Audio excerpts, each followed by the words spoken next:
আসসালামু আলাইকুম প্রিয় বন্ধুরা। আজকে আমরা জানবো শবে বরাতের দুই ব্যক্তির কৃতি। তো চলুন শুরু করা যাক। ভারতের কানপুরের একটি ঘটনা। দুই ব্যক্তি শুনেছিল যে শবে বরাতের যে দোয়া করা হয় তা আল্লাহর দরবারে কবুল হয়।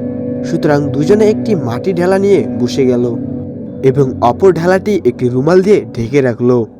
তারপর দোয়া করতে লাগলো, হে আল্লাহ, আমরা গরিব মানুষ, এই ঢেলাটি যেন স্বর্ণে পরিণত হয়ে যায়। হে আল্লাহ, শবে বরাতে তুমি দোয়া কবুল করে থাকো। আজ শবে বরাত, সুতরাং আমাদেরকে বঞ্চিত করিও না। সারা রাত ধরে তারা দোয়া করলো। সকাল যতই ঘনিয়ে আসছিল তাদের দোয়ার জোর ততই শক্তিশালী হচ্ছিল। রুমালের নিচে ঢেলাটি স্বর্ণে পরিণত হয়েছে কিনা দেখার জন্য তাদের আগ্রহ বেড়ে যাচ্ছিল। অতঃপর অতি কষ্টে যখন সকাল হলো তখন তারা মাটির উপর থেকে রুমালটি সরালো। দেখে তারা অবাক যে মাটির ঢেলাই পড়ে আছে। সকল আশা আকাঙ্ক্ষা ধুলে সাত হয়ে গেল।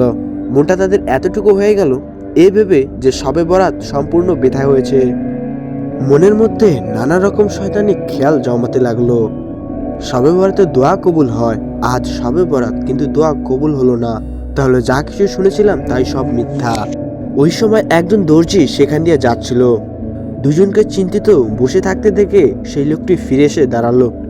লোকটি আলেমদের সহবত পেয়েছিল, তাই তাদের ঈমান বরবাদ হওয়া থেকে বাঁচিয়ে নিল।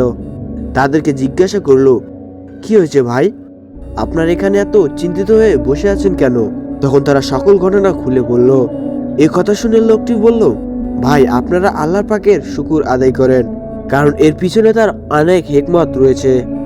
তার মধ্যে একটি হিকমত আমার বুঝে এসেছে, তা হলো আল্লাহ আপনাদের মহাব্বত করেন, তাই আপনাদের দুজনের জীবন রক্ষা করেছেন। তিনি যদি এই মাটির ঢেলাটিকে সোনা বানিয়ে দিতেন তবে সোনা ভাগাভাগি নিয়ে ঝগড়া সৃষ্টি হতো আপনাদের দুজনের মাঝে। এরপর শুরু হতো মারামারি, তারপর মাথা ফাটাফাটি এবং অবশেষে একজন নিহত হতো। বিচারের অপরজনের ফাঁসি হতো। ফলে তোমাদের দুজনেরই মৃত্যু হতো এবং সোনার খণ্ড পড়ে থাকতো। সুতরাং আল্লাহ পাক আপনাদেরকে মৃত্যুর হাত থেকে রক্ষা করেছেন। এই কথা শুনে দু লোক খুব খুশি হলো এবং আল্লাহর শুকুর আদায় করলো।